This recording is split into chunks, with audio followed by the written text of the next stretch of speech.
افلا یتدبرون القرآن، تدبر قرآن، مولانا امین احسن اصلاحی رحمہ اللہ۔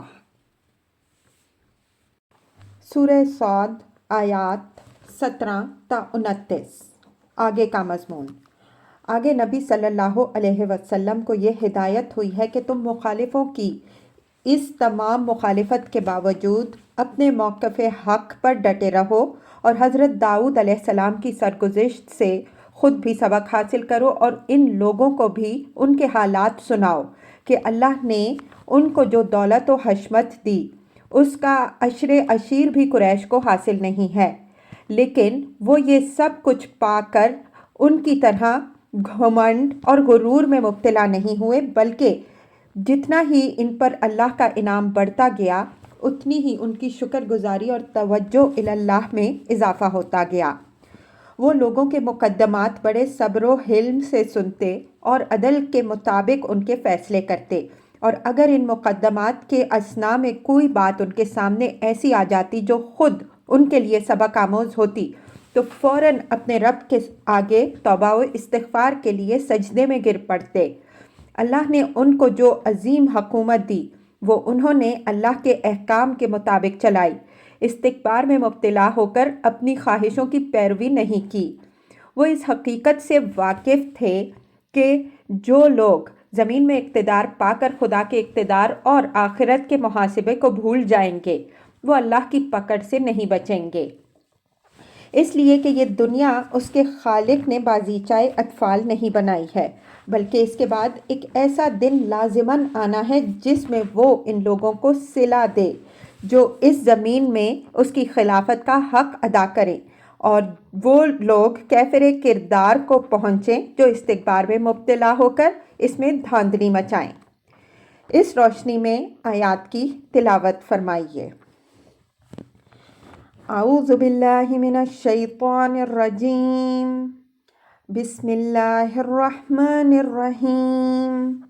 اصبر علی ما یقولون واذکر عبدنا داود ذا الایدی انہ اواب، انا سخرنا الجبال معہ یسبحن بالعشی والاشراق والطیر محشورۃ کل لہ اواب، وشددنا ملکہ وآتیناہ الحکمۃ وفصل الخطاب، وہل اتاک نبأ الخصم اذ تصوروا المحراب اذ دخلوا علی داود ففزع منہم قالوا لا تخف خصمان بغى بعضنا على بعض فاحكم بيننا بالحق ولا تشتت واهدنا إلى سواء الصراط، إن هذا أخي له 99 نعجة ولي نعجة واحدة فقال أكفلنيها وعزني في الخطاب، قال لقد ظلمك بسؤال نعجتك إلى نعاجه، وإن كثيرا من الخلطاء ليبغي بعضهم على بعض إلا الذين آمنوا وعملوا الصالحات وقليل ما هم، وظن داود أنما فتناه فاستغفر ربه وخر راكعا وأناب۔